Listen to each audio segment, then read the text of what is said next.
don't get hung up on your failures at the start. Just push through. Welcome to the Passion Behind the Art Show. It's all about diving in with individuals to learn the story behind their passion. It's your host, Daryl Pinnock. All right, I am super stoked to have Matt Vergotis on the Passion Behind the Art Show. We've been battling to make this happen, and this dude is super understanding, and we're finally making it happen. So, Matt, how did the journey start for you in design? How did it start? Excellent question. How did it start? I mean, I guess for me, I mean, it's probably pretty cliche, and it's a lot of people will be able to identify with this. And I hear this when people are asked this question. It really from school. School, I was kind of that kid that could draw at school. Like it was my skill, and so I always did well at art school. At art in school, and yeah, I guess I just always knew that that's the career I was going to take. When I left, I had no idea what I was going to do in what creative area, but I remember at that point in time thinking, well, I really enjoyed creating a logo. It was the first time I'd sort of sat down and tried to create something like a little small window that portrayed a company, and I got a kick out of it, and I thought, well, you know what, this is something I could definitely do, and and I guess from there I just out of school, I got a few small junior roles, and it just went on from there.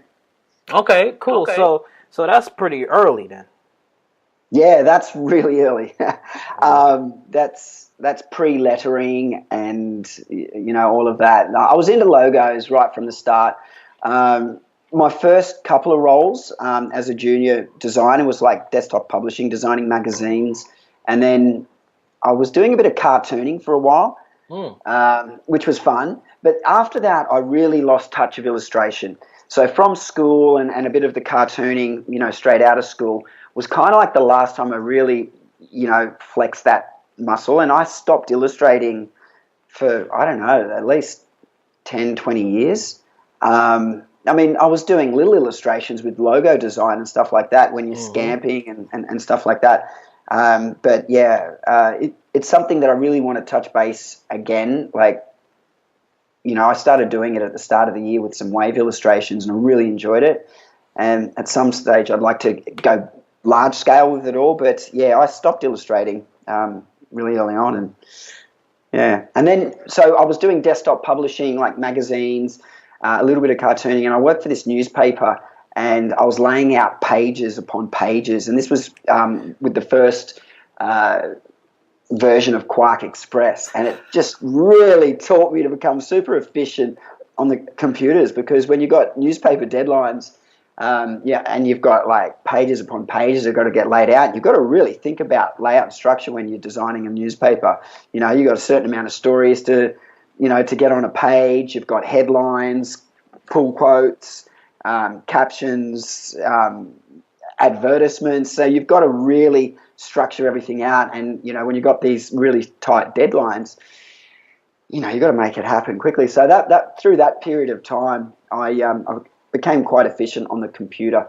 And that probably coincided with not illustrating much as well, as technology started to, come to the forefront. I stopped illustrating a bit, but in terms of lettering and calligraphy and all of that, that probably happened about 5 years ago, when I decided to indulge in a lettering style logo for a client.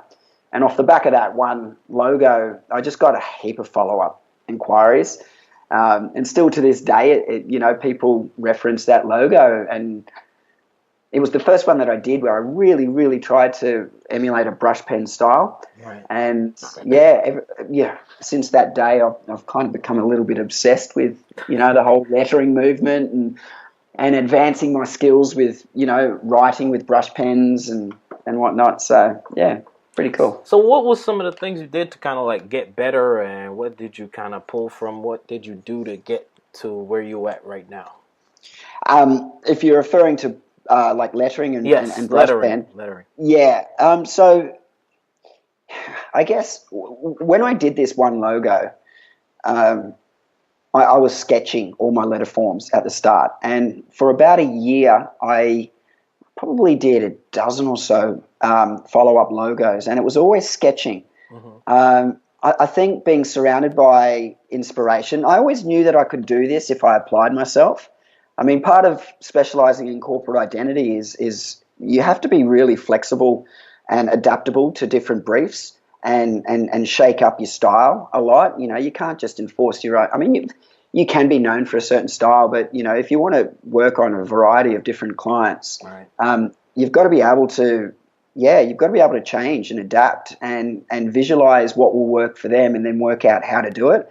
So for lettering, I was following certain people on Dribble and this is before Instagram, and, you know, I could see sort of what was making these letter forms look attractive. Gotcha. And I guess just visualizing that and then applying it my own way was how I started. And so I enjoyed really sketching my logos and my lettering for a long time, but then I wanted to get the results more organically by using the brush pen, because it's one thing to be able to sketch letters, but the personality and the magic behind letters, I find, it really comes to life when you can write them, and especially if you're going for an energetic style.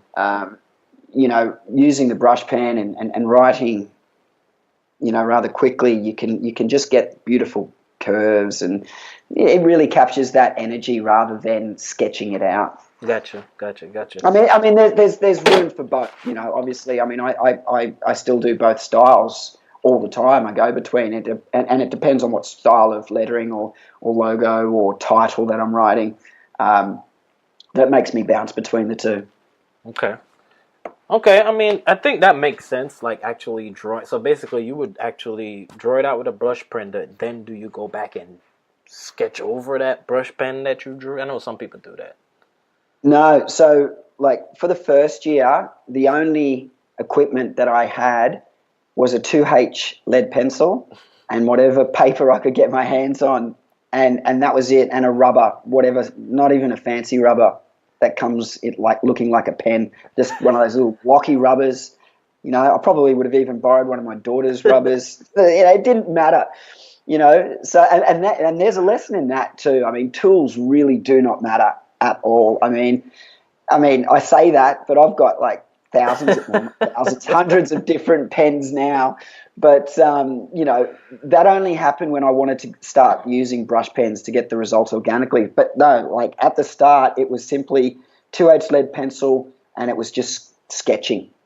And that's where illustrations come back into my life. And I think that's why I love lettering, is because, like I was saying earlier, I stopped illustrating, but this has really brought me back to it. But by drawing letters rather than, you know, waves and whatnot. So, not to nerd out too much on this lettering stuff, but no, we've got to nerd out. That's why we're here. Isn't it? So my question is, how did you know, like, without using a brush pen, did you have some kind of knowledge of a brush pen to kind of know how it would flow by just sketching out the letters? I think, you know, just identifying, I mean, you start to work it out. So if you go back to that first logo that I did, and it's called David Michael, and you're probably better off looking, rather than Googling it, looking it through my Dribble, because the logo that they ended up choosing was different to the one that I've referenced as being the one that's given me follow-up business. But, you know, once I did that logo, I started to understand what letters, you know, the anatomy of a letter, and, you know, that the thick strokes are down, you know, and the thin strokes are up. And if I ever came across a problematic letter that I just, for some reason, couldn't get that desirability right, I just referenced, you know, other, you know, Gotcha. lettering out there, and thought, okay, well, they're tucking this bit of the curve in, and, you know, whatever. You sort of see how they do it. And then, of course, just apply it in your own sort of way. And, you know, over time, you start to work that out. And I really felt like I, you know, got a grasp of it. I mean, it's, when you think about it, lettering, a lot of it just really stems from cursive writing, right? And you learn cursive writing from school. And it's just an extension of that. And there's so, I remember at school actually really loving cursive writing. And it's funny because I had this reflection a little while ago when I was back in grade 3, I think it was, when we were learning cursive writing. I remember for a little while I was really getting funky with descenders and ascenders and working out possibilities when writing. So not actually writing cursive writing, to be efficient and quick and, like shorthand for like writing quickly, but just the stylistic nature of cursive writing really appealed to me back then. And I remember sort of exploring a little bit of it, at a young age. But, yeah. I mean, it makes sense. I mean, I thought about that too. I went, we go through this process of like at school, you're being told you have to learn how to write in cursive. And then as you get older, you get to the point where you kind of write how you want to write, and you kind of get out of that cursive mode. And it's like if you get into lettering, it's like you got to relearn how to write in cursive. Yeah, exactly. And so for me, after learning how to do cursive writing, I started, because it wasn't efficient for me, because I was artistically writing. I wasn't really sort of writing really quickly, so it was quicker for me to sort of print my letters. I just found it that way. And then I did graphics at school, which is like tech drawing, architecture and stuff like that. And this is back before, I guess they use CAD and, computers and all of that, where you'd have to draw up these big sheets of architectural plans, and you'd write, everything's written in cap letters. And so I just started writing in capitals for everything. And still to this day, if I'm taking notes, I'm not doing it in this super fast, quick, beautiful, italic sort of writing. Like, if you have a look at my Instagram post, my last one, it's for a mural. I wish I wrote like that all the time when taking notes, but it doesn't look like that at all. Oh my gosh. It's all capital letters. It's kind of like, like cartoon captions. You literally just depict me. I was that guy that had to write because I started in architecture. Yeah, so I literally was that person who had to write everything in caps before CAD, before all of that. Yeah. So I know exactly what you're talking about. Yeah, look, I love architecture. I mean, that's what I wanted to be when I was a little boy. That was the first career choice. When someone older would say, "What do you want to be when you grow up, Matthew?" An architect. And then all of a sudden I realised, I'm not smart enough for this. In it. Yeah, right. Yeah. Wow. Well, good on you. That's fantastic that you got into it. And how many years did you do? Well, I went to the point to where I had a job at a firm. Wow. At a engineering firm doing the plans for sprinkler systems and fire protection and all that stuff. But I was in it. Still got the skills. Still, you know what I mean.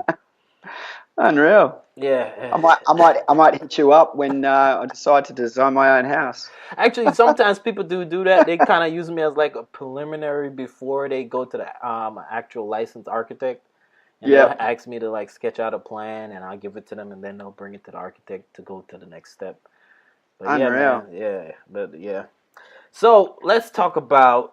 I know that we see Matt's work, and it's like legit. It's top of the line. It looks like Matt just came out of here, and he just was able to do this without no problems, no issues.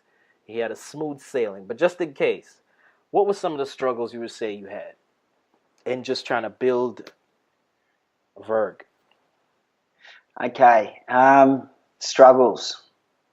Do you know where I find the biggest struggle in life is? And this can be applied to anything. It can be applied to people that want to get fit, that, start their own business and all of that. It's the first step. It's that first step. I actually find everything's, I won't say easy there because that probably sounds a little, I don't know, sure of myself, but I find the first step is always the hardest. It's that decision to, okay, you might think, okay, this is what I've got to do. I need to do this. This will work for me, whatever. But it's until you take that first step that you eliminate the sort of struggle. Because once you take that first step, I find the following footsteps, depending on what it is that you want to do, so much easier. Does that kind of make sense? Like, Yeah, it does. It's that person that, wants to get fit, and they, as soon as they go to that gym that one time, then they think, okay, well, that wasn't so hard. But they'll put it off, and they'll put it off, and they'll put it off. I find I can be like that with my work, or just passion projects or things that I want to do. Like, I've got a heap of things that I want to do, and I don't know, it's fine that excuses pop up, or you put it off for one reason or another, and sometimes they are valid reasons to put off doing something. But I generally find when I decide to do something and I make that first step, Right. then I just follow. I might just fully get into it, OCD down on it, and execute. And I enjoy the process, and it's not hard. But that one first step, that's that's usually the biggest struggle. Yeah, I mean, I've heard people say that, like, just being able to start. I think, we go through this headspace in our mind to just kind of sometimes talk ourselves out of it. We kind of sweat it out. Like, you're just like, man, and you play this whole scenario in your mind, and usually it's the scenario of it not working out. You're better off if you can somehow detach yourself from the thought process and let your body just do, like, and okay, I'm going to do this today, but don't think about it, and just throw yourself into it. And then the mind follows, and then you're doing it, and then I don't know, that sometimes works for me. Right, I'm just blocking everything out. I'm doing it. I'm just going to get into it. But usually, I mean, I think that's the best way to go about it, to be honest. That is the best way to go about it.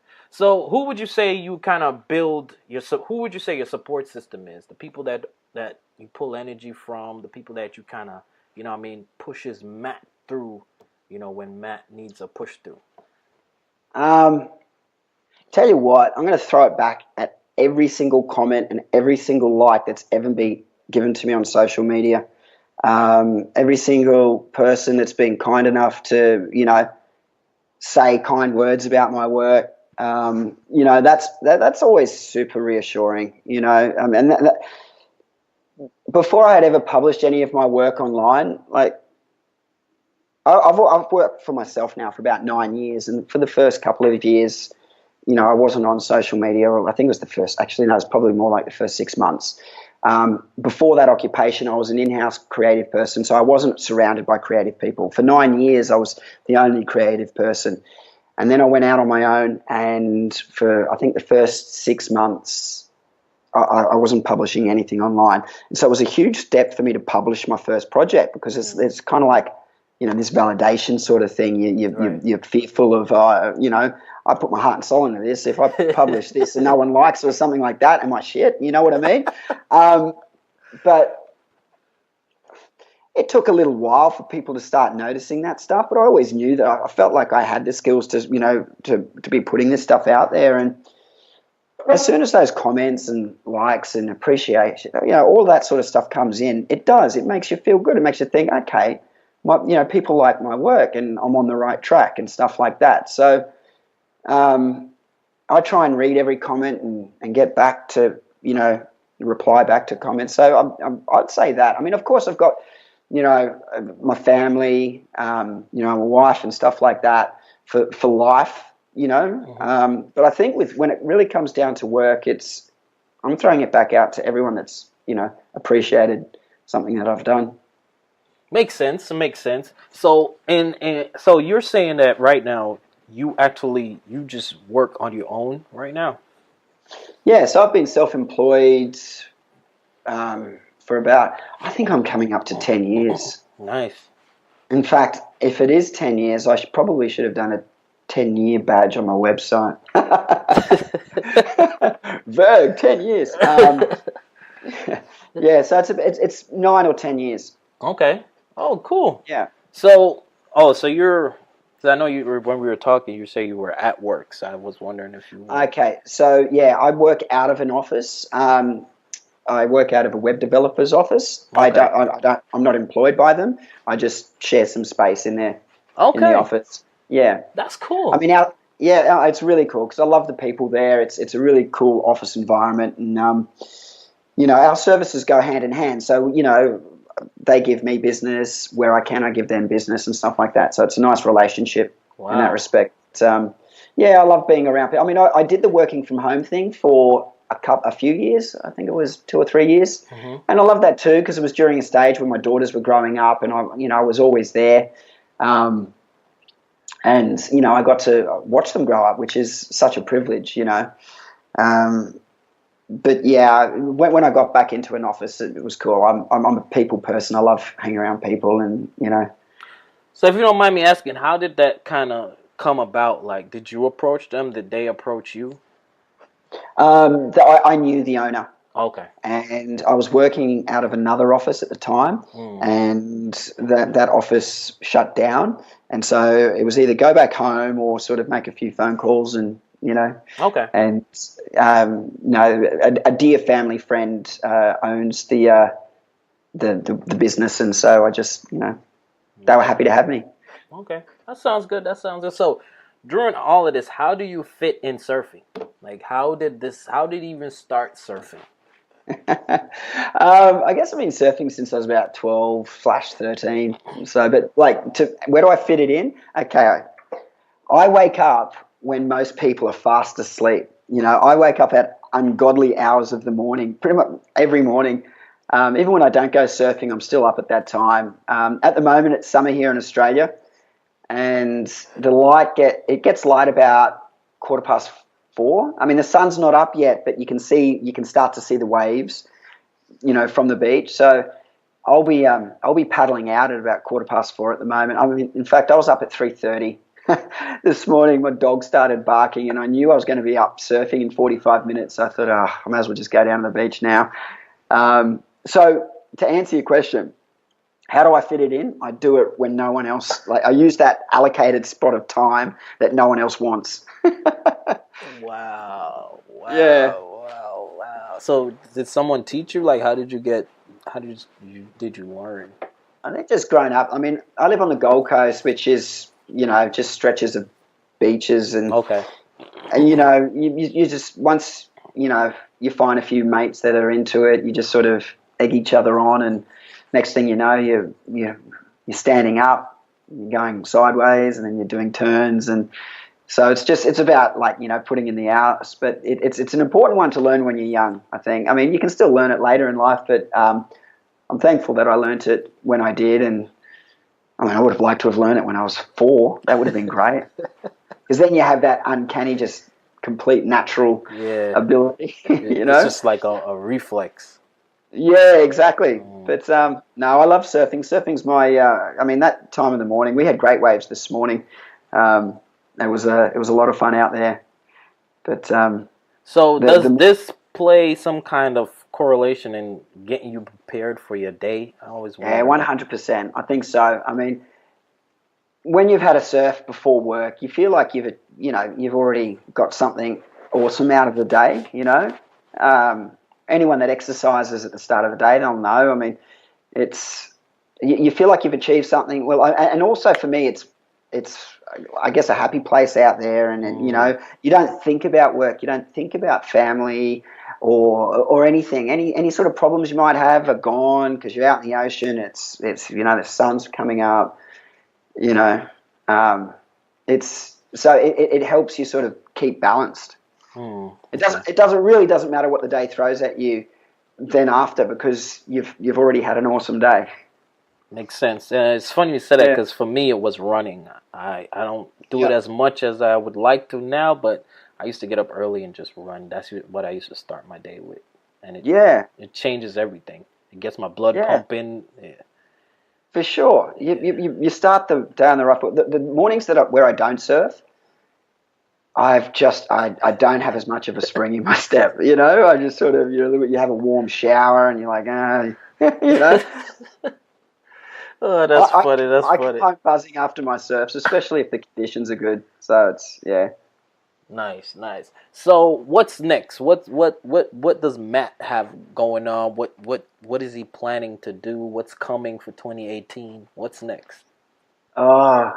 Oh, great question. I haven't even thought about that at the moment. I live so day to day with things. I mean, there are things that are like in the past. There have been little passion projects that I've set myself little goals to achieve, like building a font family, getting into mural design, getting into brush pen lettering, and all of that.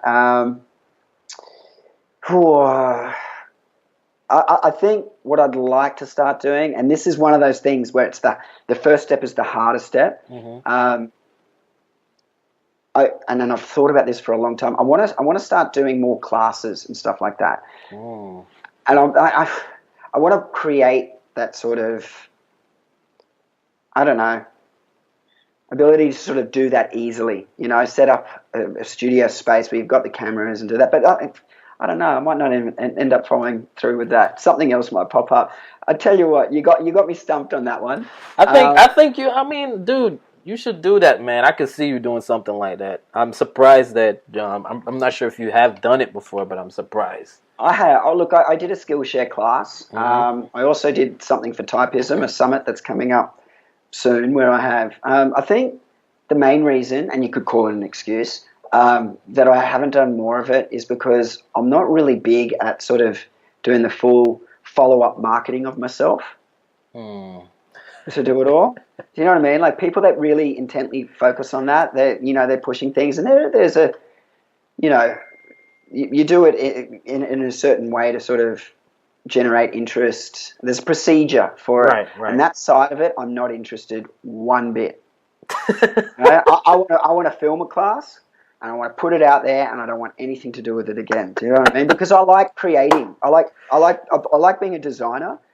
I don't like being a marketer. I don't, Right, I feel you. I get what you're saying. I get what you're saying because it's a whole nother project to do the promotion after you've already put it. Absolutely, 100%.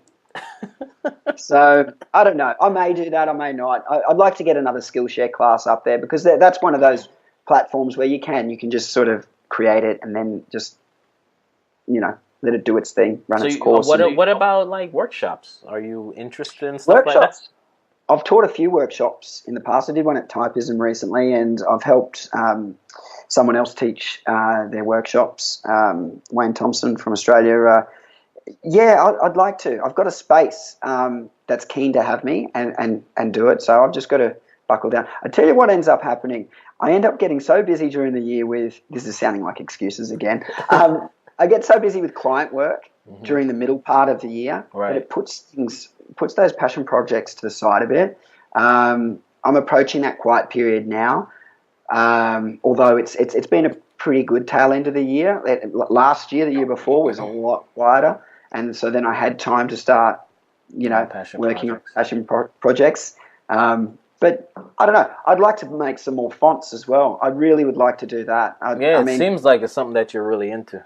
Yeah, well, look, I released Dissimo at the start of the year or the end of last year, and it wasn't a reflection of what I was capable with designing type at that point. It was a reflection of it taking me 3 years, and I designed it 3 years prior to releasing it. So I'd learned a lot during that period of time, but I just had to get it out there. Gotcha. So I'd like to really design something, design a few. I mean, I've designed quite a few fonts recently for clients like Spotify and stuff, and I really enjoy doing that. And so, yeah, maybe that's what it is. Forget about the classes for now. That's what I'm going to put it out there.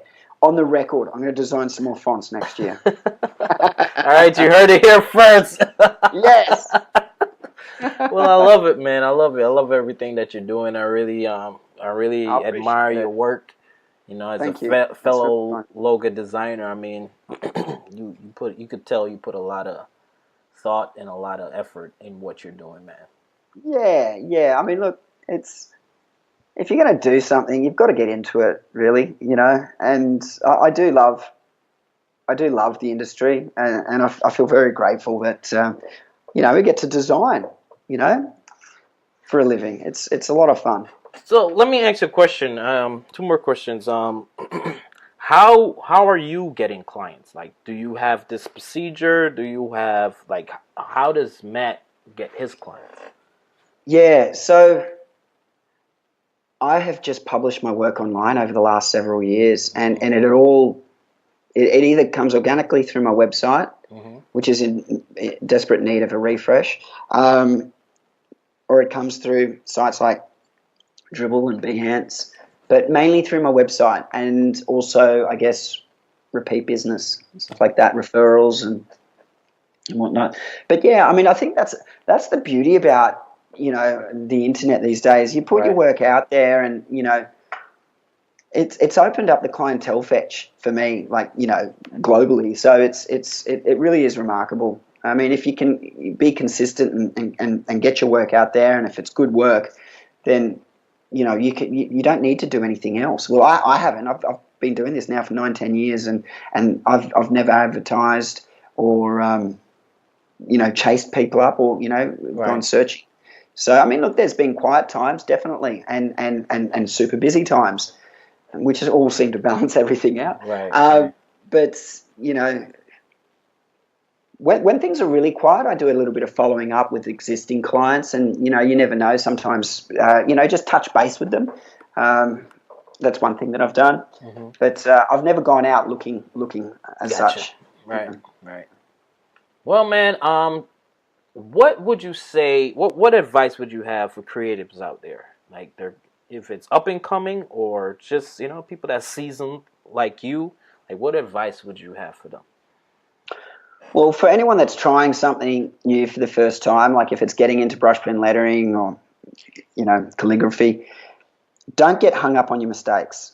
Don't expect to see results straight up. Things take time. I mean, I truly believe the learning curve's steep. Meaning you're going to start seeing desirable results sooner rather than later. But you've got to get through that early stage. You just got to keep practicing, and I know that sounds cliche, but just repetition. Put a little bit of time in every day, or I mean, it doesn't matter if you skip a day, but if you're on the computer all day, just start taking breaks and pick up that brush pen and try and work it out. You'll get desirable results if you keep at it. So don't get hung up on your failures at the start. Just push through. Love it, man. Love it. Yeah. Well, Matt, I truly appreciate you coming on, man. We finally got this done through all the hiccups. We finally got this done. I appreciate you, man. Pleasure. I loved it. It was enjoyable. Thank you very much for having me on.